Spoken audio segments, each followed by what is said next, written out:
Good evening, everybody. Good to see folks filing in. We're going to get started any minute now. And I'm very excited for this meetup for a whole host of reasons. So it's good to have everyone here for our September meetup. So we're powering along the year. We only have a few more left in this year. So we are excited to continue on this trajectory we have of doing meetups. So first up, like we always start the meetup, if this were in person, I would ask the question, who is hiring? And you all would stand up and say you're looking to hire somebody. We unfortunately can't do that here. So if you're looking to hire, go over to the NYHackR Slack. If you don't know it, we'll pop the link into the chat and you can post your job there. Since I am on camera, I get to say that I am hiring for a whole host of positions. The one that comes most to mind is an account executive. You can find out more at landeranalytics.com/careers.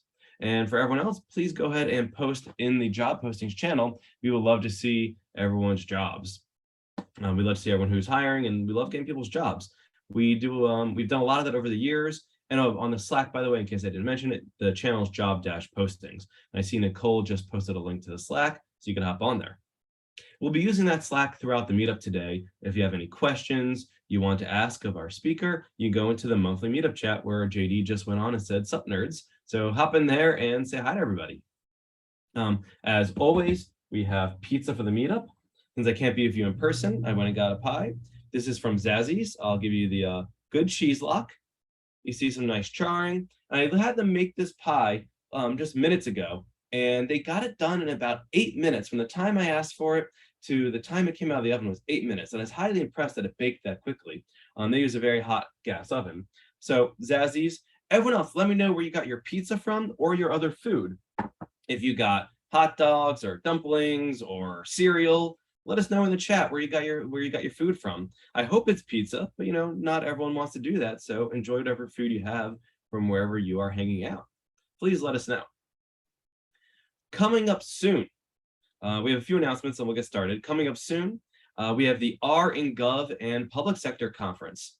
This is a conference on November 30th through December 2nd. There are workshops November 30th, then the conference itself, December 1st and 2nd. We have a lot of great speakers like David Shore, Selin Stromgren, Asama Toomey, Molly Huey. We have all these great speakers, and we have workshops. We have a workshop about NLP from Will Doan, and we have an environmental data workshop from Alex Bogosian. So a lot of cool stuff coming up. Oh, and we have an art auction. So if you're an artist and you want to donate art, all the money goes to the R Foundation. So it's a nice cause that we support. This is coming up again, November 30th through December 2nd. If you'd like to get tickets, go to rstats.ai/gov. Early bird tickets are on sale until October 9th.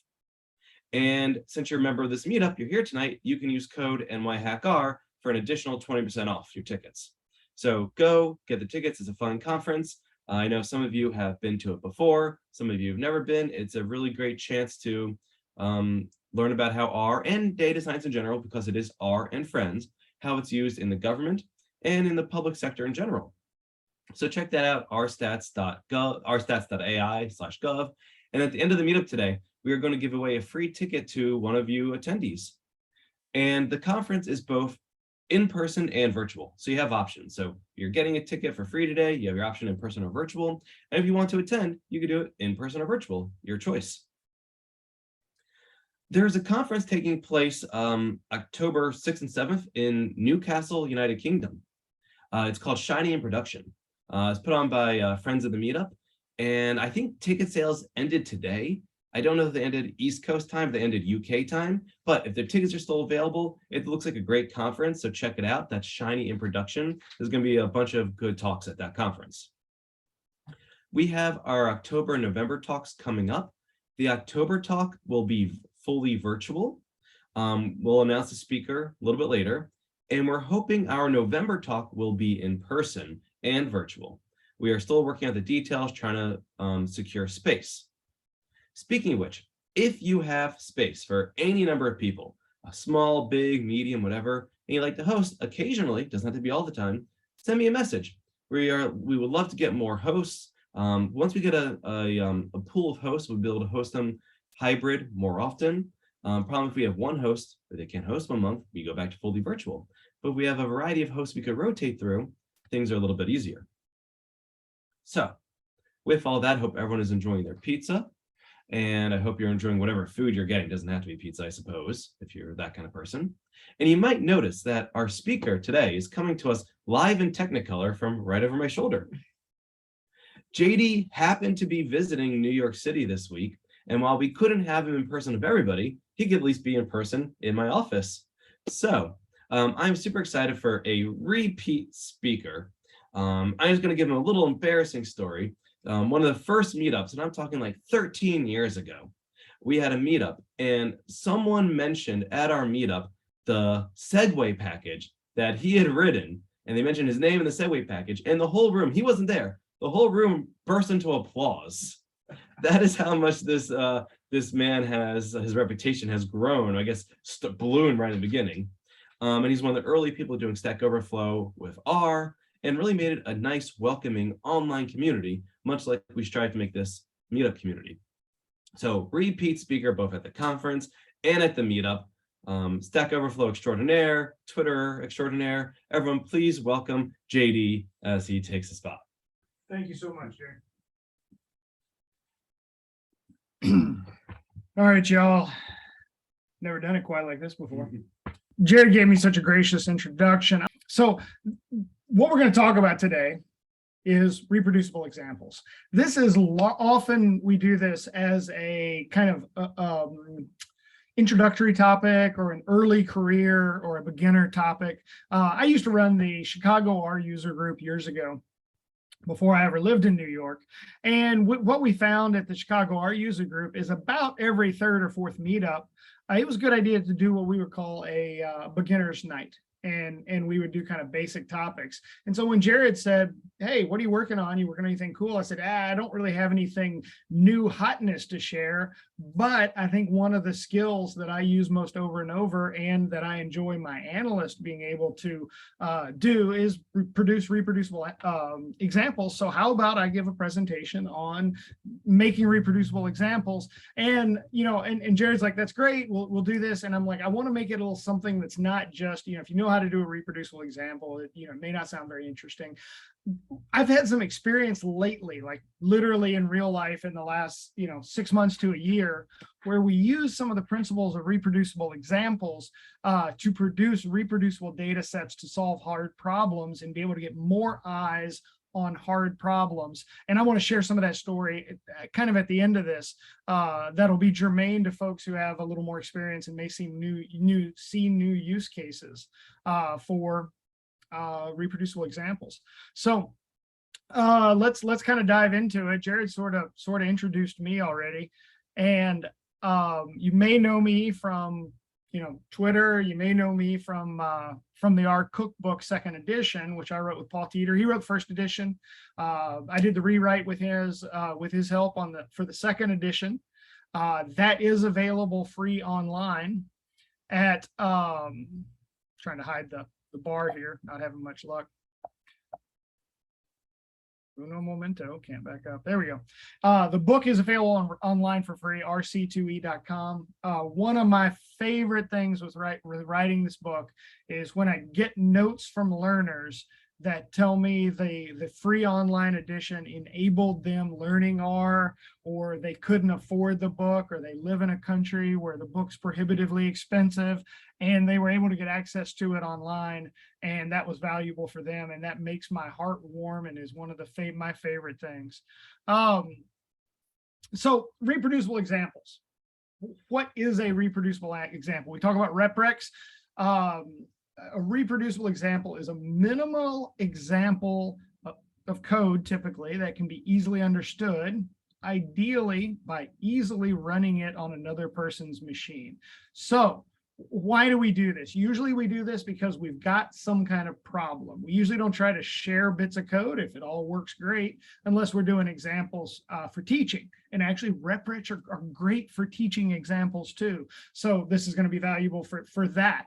But generally we're having some kind of problem. We either have code that's throwing an error, or we have code that is not performant in some way, or we have code that is producing an unexpected result that isn't what we expect. And what we want to do is get that in front of other people. So that's typically why we're doing reproducible examples. It's a social exercise. We're trying to share with someone else. And you may find in many online communities, you will be asked to do a reproducible example. This screenshot I have here is from a Q&A in that's the community.rstudio.com.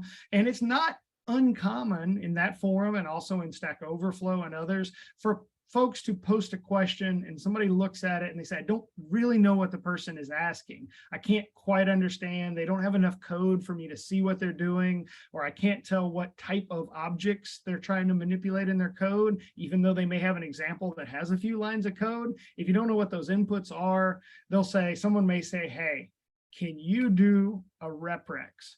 And they'll post a link like this that says, hey, here's an example, here's some information from the fact. So to some degree, what I'm going to do live here today is talk you through this stuff that has been written in community.rstudio.com. It's also been written up in a FAQ on Stack Overflow. I didn't create these ideas. I didn't create the concept.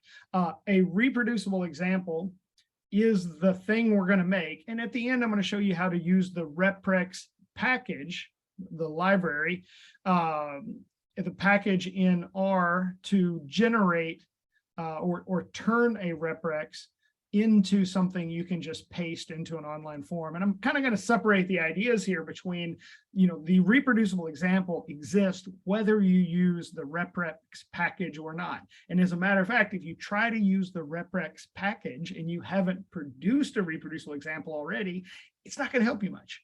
So we'll cover that in a minute. But first, let's go through what is valuable in a reprex. What are the elements of a good reprex, right? So the idea, we start with example data.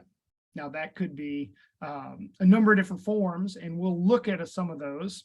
But we need some kind of data, or, it may be as simple as shoving the value 1, in a variable called A, right? That's fine if you can illustrate it. So you want kind of the simplest set of data or objects to illustrate something. You want to show which used libraries. You want to show the libraries that you're using in your code, because that's often a problem folks can't understand when they look at example code. If it's just a snippet from the middle, they're going to be like, okay, but what libraries are these functions, right? I kind of see what you're doing, but I don't recognize some of these functions. Where did they come from? So we need to show which libraries we're using. Ideally, we want folks to be who are reading the reprex, who have received the reprex. We want them to be able to copy, paste, and run the code, right, on their machine and see what you're seeing, right? So the most amazing empathy device is to take your problem and allow someone else to experience your problem on their machine. Really valuable for them helping you, really valuable for them understanding.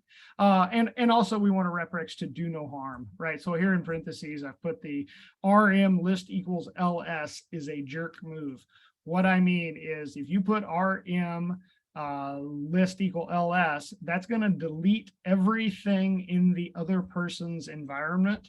And if that's like the second or third item, or even the top item in your reprex, and they're sitting here taking a break from their work, going to try to work on your problem, they run your code and it blows up their R environment and deleting all the objects, that's not cool. They may have been working on something, right?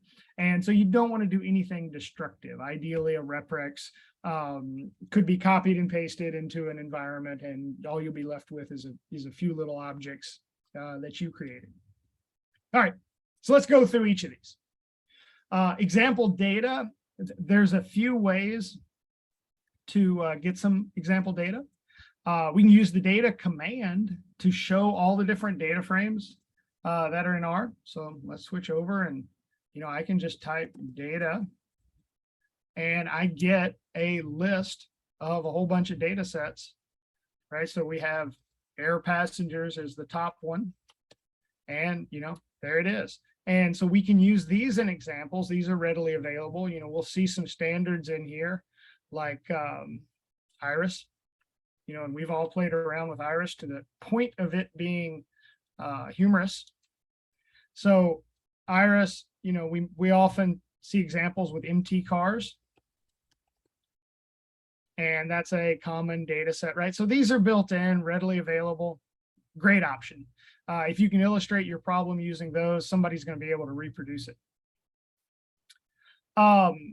Here's what it looks like. I showed you that live. You know, I'm afraid of the live demo guide, so I wasn't sure that was going to work. You can also build it with constants. So just build it with a constant, A equals 1, B equals 2, or A equals a list of values 1 and 2. That's fine. Just type them in. That's super easy. Here's an example. We create a data frame with, you know, 3 columns, training, pulse, duration. We give them values. And we got a data frame called myDF. And then if we include this in our reprex, somebody else can copy, paste it, and they have the same example, right? And so maybe sometimes for your reprex, you may need a data frame that has, you know, string columns and, you know, integer columns, and, you know, something like this will give it to you. But the idea is you don't want a lot. Like here in this example, there's 3 columns, 3 rows of data. You know, if that will illustrate your example, that's plenty. Now, if you were your question was about doing a grouping or group by, you may want more data, right? Because you want another record with strength or something so that you illustrate a principle. That's fine. But in general, the less data, the better, because we're trying to make concise examples. The one other option that's really handy, although it's ugly and is a little bit tricky, is using dput command with real data. So the idea with dput is you use the command dput and put some object inside of that. R will print out a command that will reproduce that data. Let me give you an example of that. Here we can see I dput head on iris. So I did 2 rows of iris, and it just barfs out this structure in a pretty ugly format. Well, I just copied that and pasted it here, and then I did RStudio's automatic formatting to make it pretty. But this produces the first 2 rows of the iris data set, right? So if the iris data set. So if this was in my example, someone could copy and paste this and get it. So let's look at it live, since live demos seem to be working. You know, just do a dput on, you know, let's do MT cars. Let's do a head on MT cars, 3 rows. And you can see I get this structure command. Now it's ugly there, right? It hadn't been made pretty. But if I just say new and assign it that's just copying and pasting that thing. And then I look at new, you know, I've got those first 3 rows of MT cars. Now, I recommend running it through the formatter so you get something not quite so painful on the eyes. And the fourth is to maybe simulate data, right? So you can use random number generation to create some random data, like R norm. If I can type on, you know, to get 5 random normal values, right? You might use that. I recommend doing a set seed. So if I do set dot seed 40, well, not like that. Set dot seed, pass it a value like my favorite 42, and then I do, you know, R norm 5.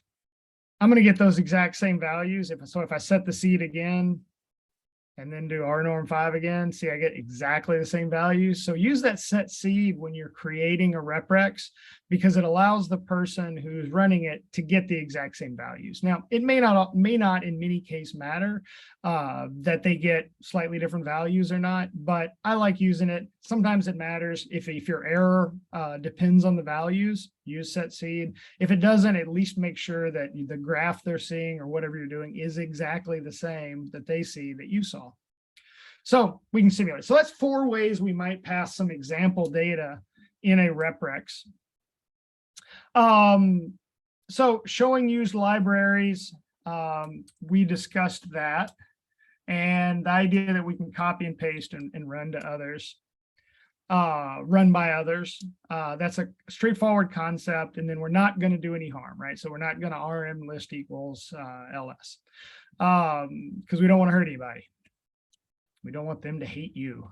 So what about the reprex package, right? So if we run library reprex, what do we get from doing that? Well, using the reprex package, we get pretty output, and that's non-trivial. So pretty output meaning it's ready to be copied and pasted into Stack Overflow or community.rstudio.com or any other site that uses basic Markdown. So even GitHub issues, GitHub comments, super helpful to give us something that's ready to go. So it just saves us from having to do like fences around the code and then, comment out the results. It just makes all that ready to go. And then we just paste it in. And that ensures reproducibility, because if you can't reproduce it in a reprex, or if your reprex isn't reproducible, it won't run when you try to do a reprex. It shows the input and the output together. So, I mean, I was using reprex in these earlier examples when I showed these things. These were done with a reprex, so you can see the reprex package. You can see that the results of any command are put in as comments here, and you can see it down here. And the idea behind doing that is if I just copy this block and paste it, it's executable code because the results of running the code are in as comments. So once again, we got the principle of we can just copy and paste this and see the same thing. And that's the whole copy and paste and put into our value of the reprex package. So live demo, let's do this. All right, so over here in my R session, I have a little bit of code, and these were some things you may have seen already in this presentation, right? So we saw this MyDF. I'm going to highlight that just this bit. I'm going to give it the old Control-C to copy it. Then I'm going to do library reprex. I already have it installed, so we just do this to load it. And because I have copied this code into my clipboard, I'm now going to type reprex, the command, and it's going to run. And what we see over here is what was in my clipboard executed, and the result of this printed out, right? So that's very similar to if I had highlighted this and done Command Enter, right? I get this down here in the lower left, right? Same sort of thing. Now let's demonstrate what I told you to be true. Let's test me and see if I am lying to you. I'm going to do a new file, just new R script. We're going to paste that in. I'm going to highlight everything and run, and right, I get the same result. These bits here are just in as comments. So that's the power of the reprex package in action. So it raises the question of what is this output? What does it actually look like? Well, let's run reprex one more time to replace what's in my, oh.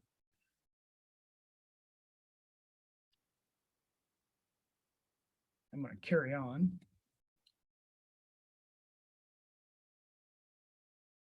All right, so let's look at what's actually in the clipboard right now. So we can see what's in the clipboard is Markdown. And specifically, it's our Markdown, but, well, kind of not really. It doesn't have the right brackets up here, but it's Markdown, so it is just Markdown. So you can use it in sites that support Markdown. We can see there's fences here and there around the code block. And then it's got a little, it even includes the whole, hey, here's what this was created with, and that creates this. So if I copy and pasted this into a Markdown supported website, what I get renders just like what's in the viewer here. So that's pretty cool. Let's look at a slightly more elaborate example. I have this one down here. Now, if you'll notice, I don't have reprex here, like in my library statements here.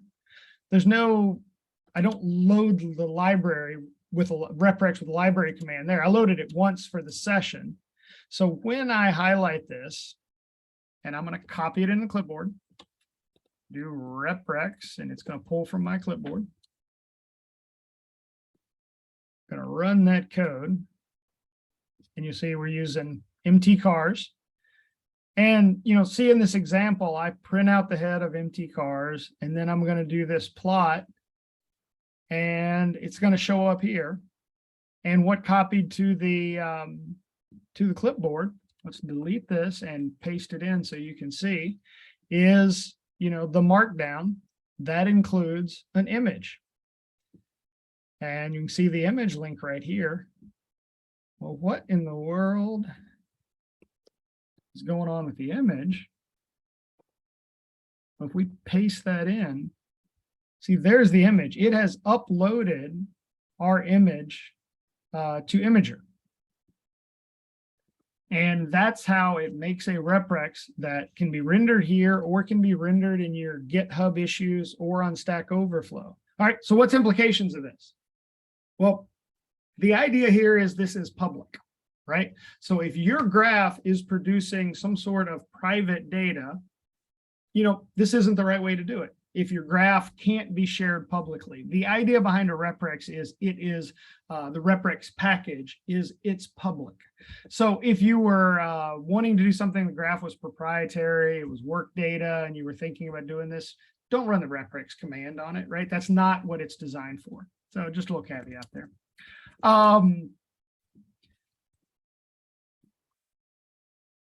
Let me tell you some stories. So this is about all the live code I'm going to show. I just want to show the example of doing this. And I want you all to ask in the chat or in the Slack any questions you have about this. And I'm going to tell some stories. And then when I get done telling those stories, Jared's going to come in here and we're going to do some Q&A. He's going to go through some of your questions. So get your questions in, and I'm going to tell you some stories about how I've used these reprex ideas in places that aren't traditional, you know, QA sites, something other than community.rstudio.com or Stack Overflow. All right, so the fun side effect of doing reprexes, excuse me, is they end up being accidental rubber ducky debugging. So some of you may know what rubber ducky debugging is. I will tell you what it is. The idea with rubber ducky debugging is if you run into a problem with your code or a problem with logic that you were working on, it has been proven and experienced by many people, including myself. If you get yourself a rubber ducky, or in the case of Jared's office, a stuffed plushie that looks like a standard normal distribution, and you explain to said plushie or rubber duck the nature of your problem and what your code does and the problem you're having, it is amazing the number of times your rubber ducky or your standard normal distribution plushie will solve the technical problem that you're trying to solve. And we all know the mechanism of that is when we force ourselves to slow down and explain the problem and get it out of code through our head and literally out our mouths, or out our fingers if we're typing it, but often out our mouths, we often see the problem or what's going on. It will dawn on us. I have discovered any number of times that the process of reducing my problem down to just the one core element to create a reprex solves the problem I have before I ask anybody for help. And it's the most annoying and fantastic thing in the world. And the reason for that is, or I think the mechanism is, at least for me, is I know to do a reprex, I've got to get my problem out of my big chunk of code, out of my large routine. I've got to isolate it. I've got to do a controlled input. I've got to make it do its thing that's going to cause my problem and produce output in a tight way. And in the process of tightening that up and getting it out of my bigger code, I discover what's really going on, or I figure out what the true problem is, and it's different than what I thought. So creating a reprex ends up being sort of accidental rubber ducky debugging. The analysts that work for me, when they do their first, now we're a business unit, but we use coding tools. We aren't professional developers, but we use Git and GitHub for storing our code. And when my analysts go through their first formal pull request process, which includes a code review, they get a rubber ducky to go on their desk, right? And that's a little bit like their driver's license to write code, because they know how to do basic pull request and go through a code review. And so we give them the rubber ducky, and I tell them that the rubber ducky is going to replace me, and they're going to be partially managed by the rubber ducky. And that rubber ducky does an amazing job. So highly recommend the rubber ducky. All right, reprex for performance. This is kind of an interesting story, and I don't have a lot of visuals for it, so I'm going to stop sharing. Many of you may remember, if you came to the meetup that I shared at I think it was a year ago or something, I shared an example workflow I've been working on with very large data sets, and how we benchmarked these very large join I was trying to do with a number of different vendors in order to figure out which technology would work best for our problem. One of the things that spun out of that is I'm down at actually at SciPy in Austin, and one of the folks from Coiled, who's the company that supports Dask, and they're major contributors in Dask, having beers with them at SciPy Austin, and they say, is there any way you could produce some data that we could share? Or can we share some of the data you shared with us? And we say, well, no, it's a little too close to home, but we understand the problem well enough that I think I can help you all make 4 billion rows of synthetic data that will show the problem we faced. Because the problem we had was a very imbalanced join, where it's a many-to-many join, so you end up with more records than you start with, and in addition, there's a bunch of skew in the cardinality.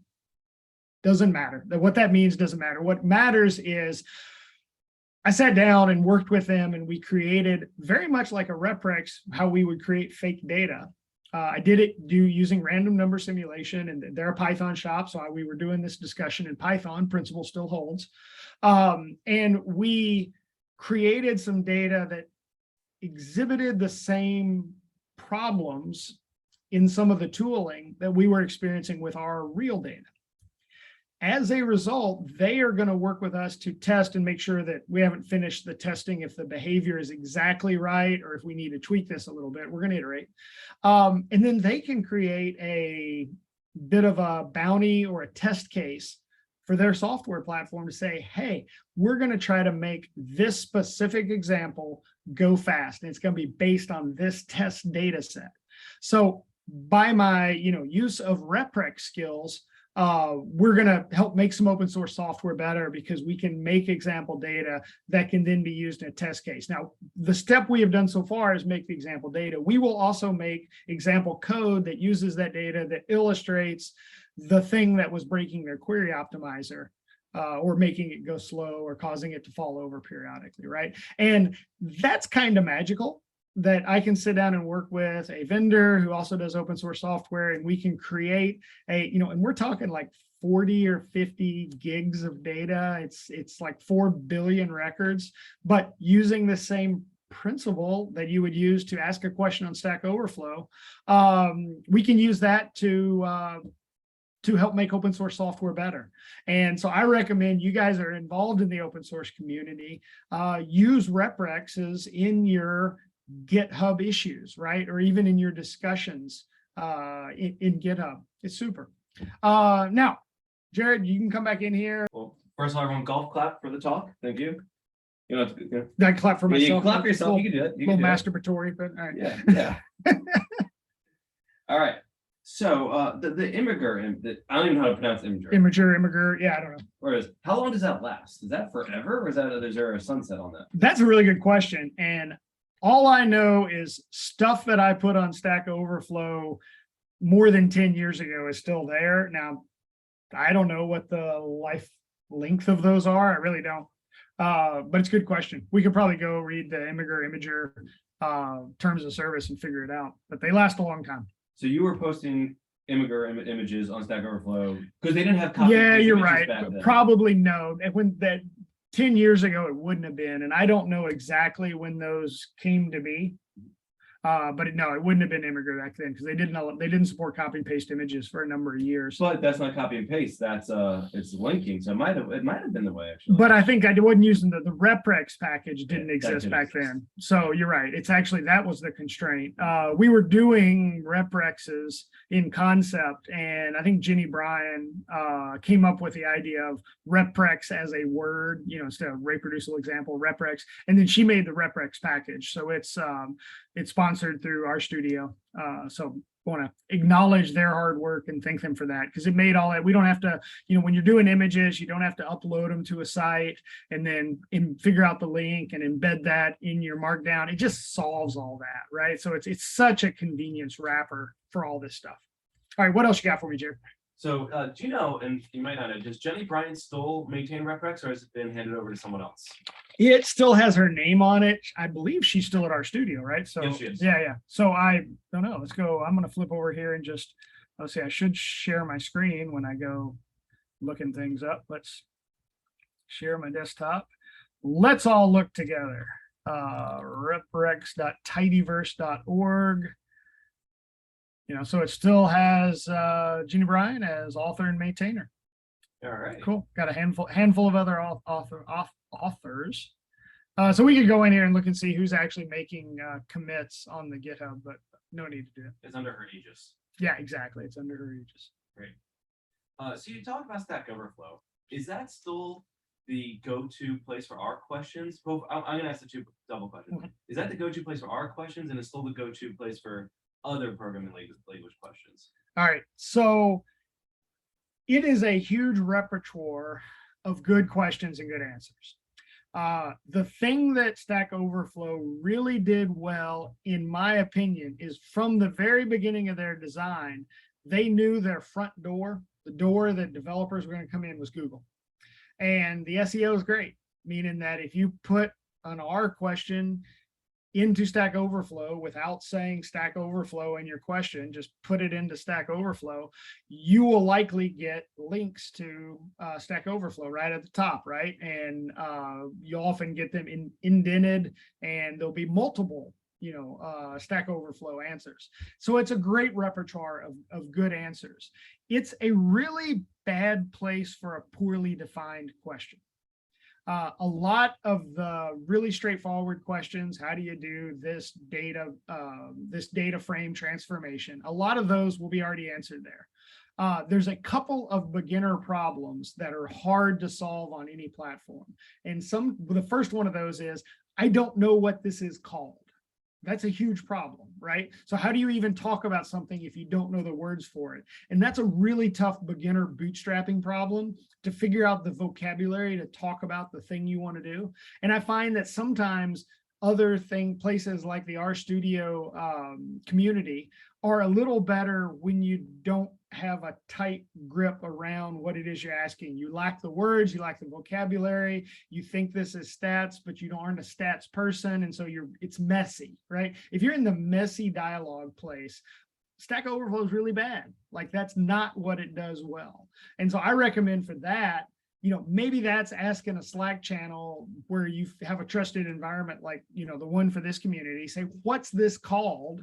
And then that's your clue to start searching online. And then maybe you can form a question. But sometimes starting somewhere else, if you don't really even know how to talk about what you're struggling with, is useful. So Stack Overflow, not so great if you can't define it. The other thing is, anything that's nuanced and going to have some back and forth. That's not what Stack Overflow is really good at. They're really good at like syntactic questions where there's like, this is slow, how do I do this fast? And you give an example. That's pretty good, right? Or what's the right syntax to accomplish this? Or I'm getting this specific error when I do this. those are really straightforward. It's not a lot of dialogue needed. It's just really crisp. If you want to have some back and forth and talk about like, classes of problems or other ways I may solve this problem or have more dialogue, Stack Overflow is not a great environment. I think a lot of people's frustrations with Stack Overflow is they go into that community really wanting to have a discussion, and then they kind of don't have a good discussion, have a bad time.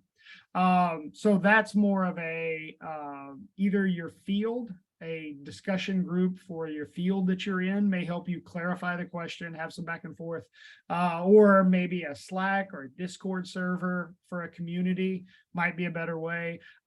I find that the two I use the most are the community.rstudio.com and then Stack Overflow. You talked about some of Stack Overflow, I guess the communications problems. Mhm. Would you say that it's having empathy for people answering your questions to be helpful? As many of you may know, I am a big fan of empathy as a technical skill. And as communities get to a certain scale, my observation is empathy tends to go down. And I don't really know all the reasons for that. I have some clues, probably related to Dunbar number and how we relate to humans when we think about ourselves dealing with one human versus we're thinking about, groups of humans. It works different in our head. I would not say that the current place for Stack Overflow is a high empathy, nuanced environment, right? That's a little bit what I say. It's not the place to go for conversation. When you want to have a conversation around something, you're kind of looking for an empathetic response, someone to put themselves in your shoes and imagine your situation. It's not the best location for that, right? And I have found that other communities are a little better for that, and they're designed to be, right? So some of this is use tools for what they're designed for, and I feel like that's not what Stack Overflow is right now. And if you wanted to learn more about empathy, you could go to nyhackr.org and search for JD Long and see a talk he gave well pre-pandemic about the importance of empathy in communicating. Yep. So it's been a big topic of mine. One of the big human frustrations is when you're trying to have legitimate dialogue and you get, something else. Like I had an interaction recently where I felt like I was trying to have a dialogue and somebody told me to file a ticket, right? And that is indistinguishable from being told to F off. From the experience of the user, right? So that's very much like the people who go to Stack Overflow and want to have a rich dialogue, right, or conversation. You're going to have a really unempathetic experience that might burn a little bit because somebody's going to be curt or rude or downvote your question or ask it to be closed as off topic, right? And all those are going to feel hurtful because you're wanting to have an empathetic dialogue with a problem you're having, right? If everything was great in your life, you wouldn't be there asking questions, but you're there asking questions and the experience you're getting is you're getting shut down, and that really burns. And so some folks have some bad experiences, and I am empathetic with that, but I think the solution isn't to try to change the most popular programming site that has ever existed in the human history. If you think your goal is to change that, that's a bit of a quixotic endeavor. So I recommend instead try to match your needs, your level of fidelity you need to the community, to the right community, instead of raging against Stack Overflow not giving you a empathetic dialogue. And you should check out JD's talk from years ago about just this topic. And you mentioned the submitted ticket. I saw you tweet about that the other day. Yeah. Did they ever resolve that? I know we did actually. And actually I felt like in retrospect, I handled that pretty unempathetically, right? So I got to examine my own empathy when I felt a little upset, and I had a really good dialogue with some folks. I got upset from being pushed to trying to have a conversation, being pushed to open a ticket. And I learned some good lessons that, hey, there's a human on the other side of that interaction as well. I was caught up with my human experience. So, one of the things I always try to encourage people is to have empathy for the other human. And sometimes I lose sight of that, right? And I'm the guy running around going to tech conferences, giving empathy conversations. I still lose my marbles and forget there's a human on the other side of the screen and the other side of the keyboard. Good reminder for me. I'm going to stick with Stack Overflow for a little bit. Over a decade ago, when Stack Overflow was first getting started with the R community, at least, Yeah. I remember sitting in a room like with the meetup actually. There's only 20 of us attending. Yep. And we're all saying, wow, Stack Overflow is so nice. And then we looked around the room, it was all us. It was all of us. Right? Yeah. And Yeah. you weren't in that physically in that room. So when was the last time you asked a question on Stack Overflow? It has been a while. I mean, we could go in and look at it, but it's been more than a year. I do a lot now of consuming the content. By the way, this is a little weird that I'm talking to Jared into the screen and he's behind me. And I just want to acknowledge this is as weird for me as it is for you all watching this, right? But I feel like if I turn my back, But then they can see, that would be, cameras up. yeah, I know we need more cameras. I haven't asked many recently because I find a huge amount of answers to my problems from Googling first. So I read something on Stack Overflow almost daily. And when I am having a problem that needs dialogue, often I'm in the GitHub issues of the people that make the library, because I'm kind of past often the syntactic problems, and I'm into, is this the right class of problem for this tool, or am I trying to drive a hammer with a screwdriver, or sorry, drive a nail with a screwdriver, which isn't always the best Stack Overflow question. That's often a way better question to ask on the discussion area of the package, right? So I've been doing some work with DuckDB, looking at DuckDB on Parquet files in S3. And all my testing looks like it's only using 2 threads, no matter how many processors I have, right? So when it's on S3, now on a local file system, it's every processor is blaring. I didn't ask that on Stack Overflow. I went straight to their GitHub, and it's actually not an issue, right? Like, I'm like, I think I'm seeing this. What am I actually seeing? I wanted a discussion. So I go to DuckDB's GitHub page. There's, in addition to issues, there's a discussion area, and I made reprexes of what I was seeing. I shared a bunch of screenshots of what I had done, what I was seeing. I ran timers on my code and kind of showed that as I increase the number of CPUs, my runtime is not changing. And that makes me feel like we're not getting CPU usage, and I explained very carefully what I'm doing and had a good dialogue. Some folks, first of all, yes, you should be seeing a speed up. Let's look at this. Oh, and we start this dialogue. I'm finding at this point in my journey, I'm doing more of those, because it wasn't like, what's the right syntax type questions. It was like, let's talk about, is this behaving the way it's supposed to? And there's probably a very small community of people who know how that little piece is supposed to work. And I know where they are. So I'm going to go ask the question in their yard, not ask them to go somewhere else, right? And that's also an example of, I started a conversation with them long before I would have any like Twitter conversation about that. I wanted to make sure I was doing it right. So rather than saying, it didn't work right, it's broken, I was like, hey, y'all, help me out here. And let's think about this. And that was valuable. So I'm finding a lot of, the original question was how long since I posted a question on Stack Overflow? More than a year, maybe 3, I don't even know. But it's because I'm going other places, because I have different kinds of questions, I think. And did you ever resolve the DuckDB? Is it running more cores now? No, it's open still. It's open for discussion. Some folks are going to look at me. This was like last week, right? This is all real current stuff. I love DuckDB for certain classes of problems. It's amazing. If I'm over and got Parquet files in S3, the answer is Athena. And for many cases. Now, not if you're wanting to do a many-to-many join on gigs and gigs of data.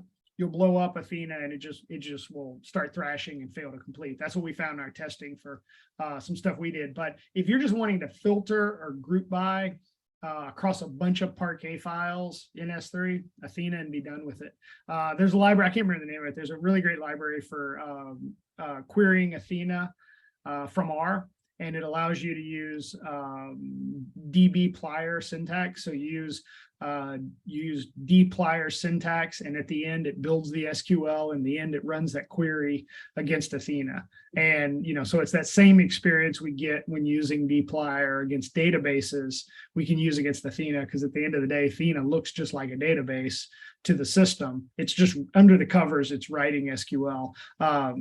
The library for it. If somebody pings me later, if you're interested in that, I'll make sure you get the right name if it's not easy to find. And speaking of DuckDB, if people want to learn more, Hannes, one of the, I guess, founders, one of the original creators, gave a talk at the Meetup within the past 12 months. You go to nyhackguard.org, you could search for Hannes or DuckDB, and you could find his talk there, both the slides and the video. Yeah, great tool. I'm just crazy about DuckDB for certain classes of problems. It's amazing. So then, when was the last time you answered a question with Stack Overflow? I edited something recently. I don't even know. It's all public, right? We can go into Stack Overflow and look at my profile and see, but it has been a while since that as well. I do not go through much Q&A in Stack Overflow, either looking to answer or looking to ask on a regular basis. So if I'm answering a question, it's because I was in there looking for something and stumbled on it. It was like, oh, let me fill this in. How do you approach troubleshooting problems that come up with connecting and interacting with databases? Yeah, especially if they're private. Yeah, that's hard because we can't do a reprex on stuff that isn't public, right? I mean, you just physically can't have somebody else connect to your database. Now, you can do a reprex if you're getting a weird error at a certain step. You know, you can put your credentials in a variable so they aren't right there in plain text.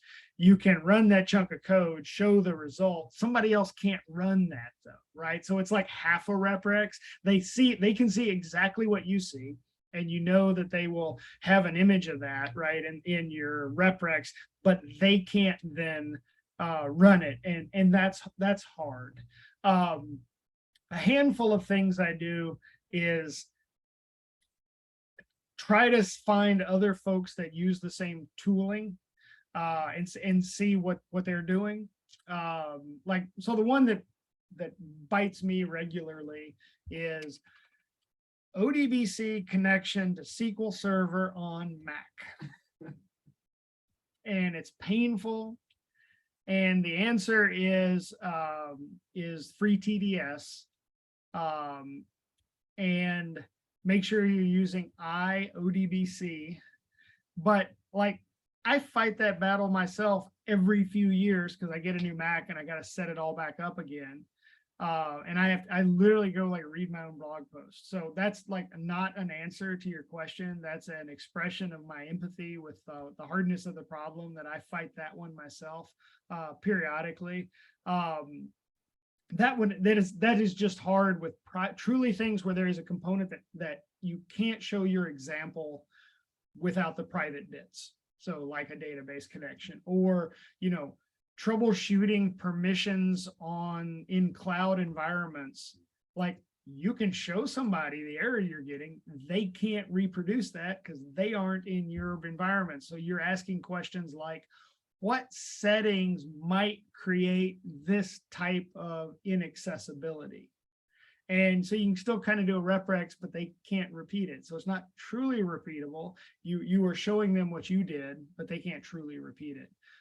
So yeah, I don't have a really good solution there. There's no silver bullet, right? There's a whole bunch of hacks around the edges. There's finding the community for that database that's using R and asking a lot of questions. It's maybe going over to the DBI GitHub page or the ODBC GitHub page for those two. If you're using those, like you're probably using DBI, you may be using ODBC, and ask, you know, really politely and contritely over there if anybody has any ideas about what might cause this class of error. Thank you very much for your time. I know you're busy. It's okay, you know, to do that and ask it in their discussions. And I've gotten some help over there. You'll also, if you're in, you know, obviously we're in R, the community.rstudio.com has been helpful for me on some of the ODBC stuff because they maintain a number of ODBC drivers. And as a result, the authors of those drivers and people with lots of database experience frequent those boards. It's bad form to tag them by name. They want to like throw it out for the community because those folks would get overwhelmed. But I found that if I ask over there and I tag, ODBC connections or whatever, that the people who write those libraries often drop in and give helpful advice. So that would be my recommendation.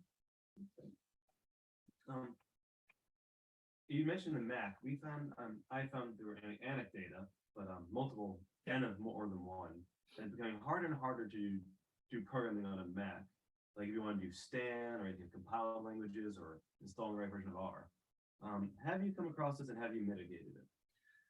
I have come across it a little bit. Now I keep my stuff going, but I just my previous Mac died, I don't know, a year ago or something. And so I had to rebuild programming environment on the Mac, and I saw a little more friction than there used to be. I got it all running, and I run R, and I also run a Python stack and number of Python virtual environments, and I get it all going. Way more work than it seems like it should be. One solution is use hosted version. So like at our work, fortunately, I have professional support and an IT team that run this, so I don't have to. We have a Jupyter Lab server, and we keep an R kernel in that along with our number of Python kernels, and they're shared kernels. So like all the analysts can use the same kernel, so we all know we have the same libraries and same versions and everything installed. That's for Python, and in the R environment, a number of stuff of libraries or packages are preloaded. That's helpful. It's Linux underneath, and so that solves a bunch of problems. I can solve the database connections for R, and other people can benefit from that. So as opposed to having to fight that IODBC battle on everybody's machine, it's like we solve it in one place and it's solved for everybody. So there's a bunch of advantages of hosted. Now I realize that doesn't work for everyone. Another option is, run Linux in a Docker machine and get that working, and then, run your RStudio out of that Docker machine, and then that thing's portable then. Now I don't do that because there's an extra layer of hassle in setting that up and, dealing with file systems. Our Jupyter Lab environment is running in a Docker machine and in AWS, or in a Docker instance in AWS.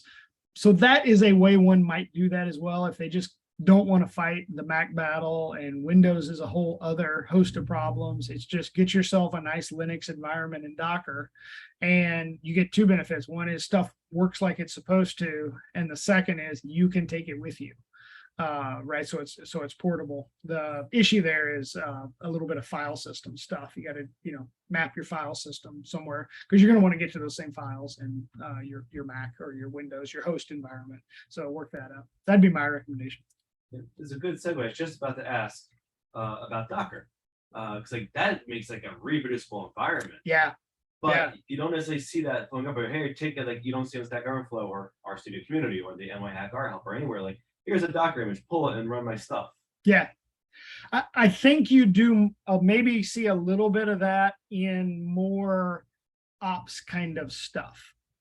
So like where people are having trouble configuring whole environments, right? Or installing core libraries. If there's a problem with that, now a bunch of those get buried in GitHub issues for things that have to be installed at the command line.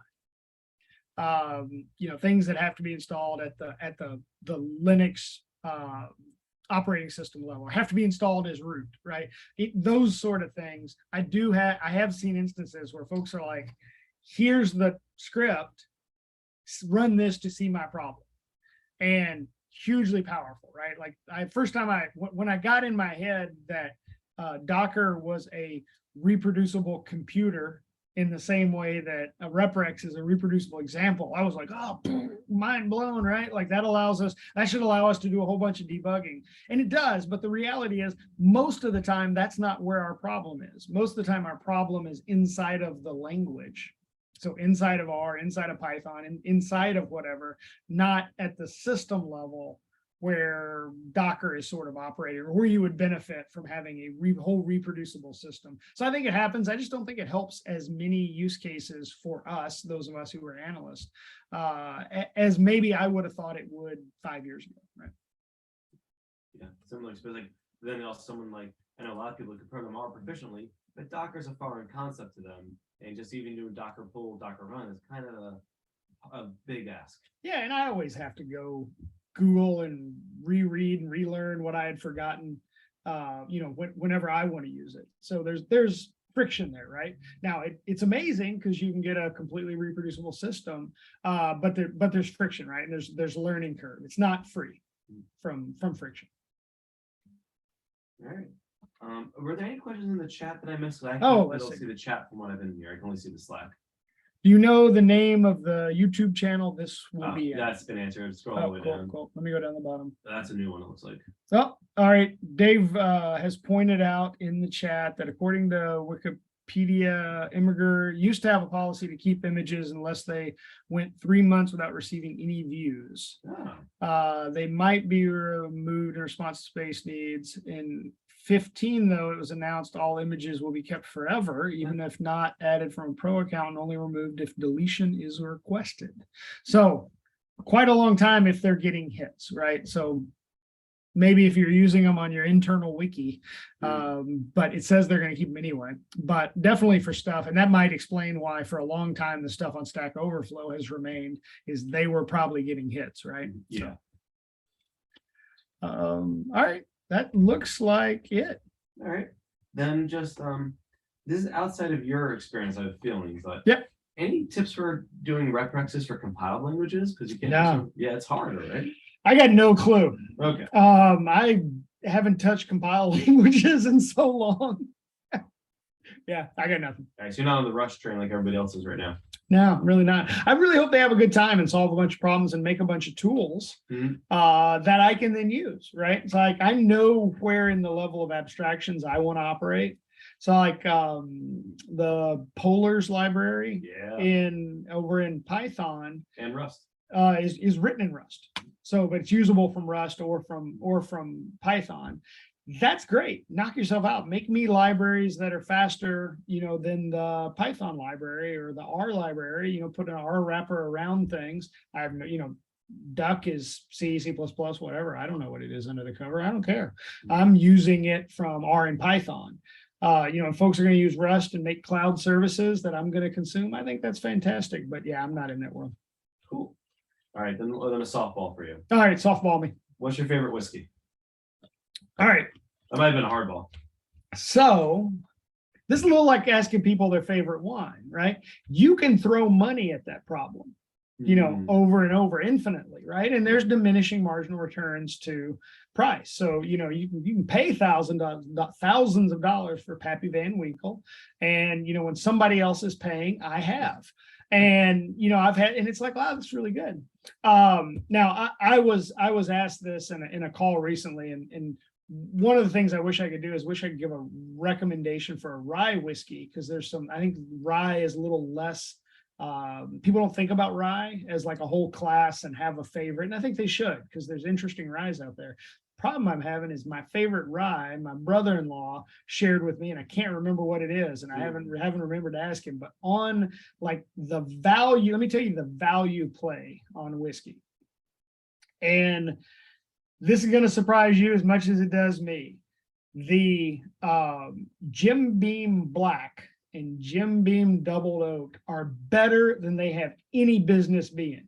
It's the sort of stuff I don't usually go around and admit to people that I like Jim Beam. Take that junk, put it in a decanter, and don't tell anybody what it is, and serve it neat, serve it on the rocks, and just tell them it's something special your friend bought back from Kentucky, and nobody's going to be disappointed. And it is not very expensive. The absolute sleeper bourbon, and this one you totally got to hide the bottle because it's plastic. The sleeper bourbon is ancient age. So two ancients. Ancient Age is a distillery, and they make their older, more mature product is called ancient age. buy this junk in the handle and it's plastic and it tastes like caramel and it tastes like you should be drizzling over ice cream. Serve it as dessert, hide the bottle, tell them it's a family secret or whatever. It's not as robust a full mouth flavor as some, but it's so uniquely caramely and so sweet, and you serve it at dinner and people go crazy for it. So those are my recommendations.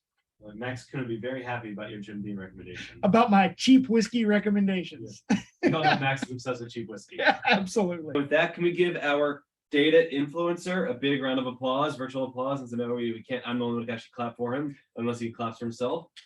Thank you everyone very much for being here. You can stay, we're cool. Thank you everyone for being here. I will announce the October meetup shortly in November once we secure the space for November. We have the conference coming out November 30th through December 2nd. We have, well, we don't have, but there is that Shiny Production Conference. And message us if you have space. We're looking for someone to host us. So with that, another round of applause for JD. Thank you very much. And everyone have a great night. Bye, y'all. Thanks a lot.